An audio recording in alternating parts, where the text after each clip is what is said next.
Amis des quartz, bonsoir. Ce soir, une petite vidéo rapide pour vous montrer un truc rigolo que j'ai trouvé dans un vide-grenier. C'est un four à quartz. C'est quoi un four à quartz?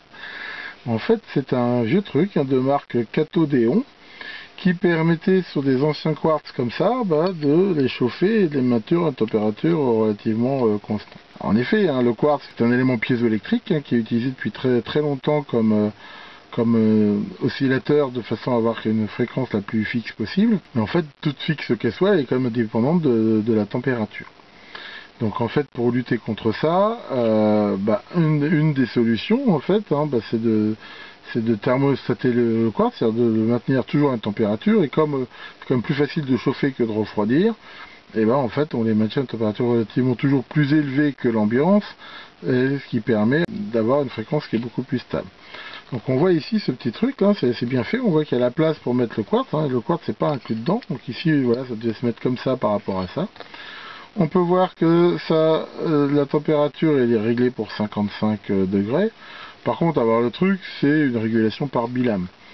Et on voit d'ailleurs que ça peut être mis en 12 ou en 24 volts. C'est-à-dire qu'en 12 volts, on met les deux résistances ici en parallèle.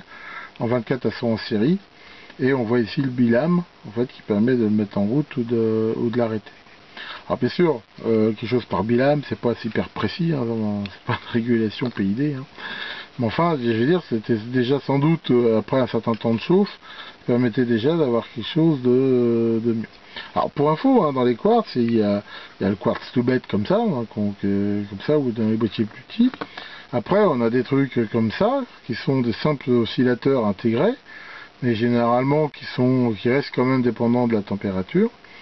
Et après, si on monte un peu dans la qualité, on a des trucs qui sont compensés en température. Donc typiquement, c'est des oscillateurs qui ne sont pas thermostatés, mais le principe c'est qu'il y a une petite diode varicap dessus et qu'un circuit en fonction de la température est réglé de façon à ajuster la fréquence du quartz pour qu'elle reste la plus constante possible. Donc ça c'est déjà beaucoup mieux. Après il y en a même des digitaux. Après il y en a des... Là on voit par exemple ici un modèle d'oscillateur comme ça, un TXO, température contrôle, et un X c'est pour cristal, les Américains ils aiment bien faire des trucs comme ça, cristal oscillateur, et on voit là qu'il y a déjà une précision qui est pas mal. Bon, celui-là a priori assez ancien, si on regarde son date code là c'est de 90.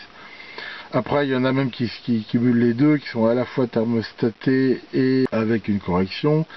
Puis après si on continue à monter, on a les trucs au rubinium, on a les horloges atomiques.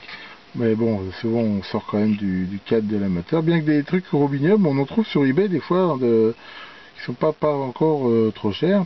Maintenant, le mieux quand même, et le plus simple pour si on veut avoir une référence de fréquence très très stable en France, c'est de prendre la porteuse de France Inter.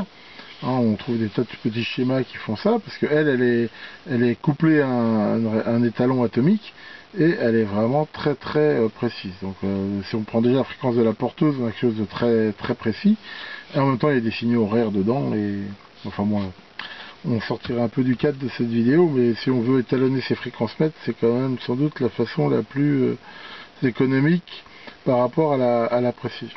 Enfin voilà, ce que je voulais surtout ce soir, c'était vous montrer ce petit Cathodéon là, c'est vraiment un truc sympa.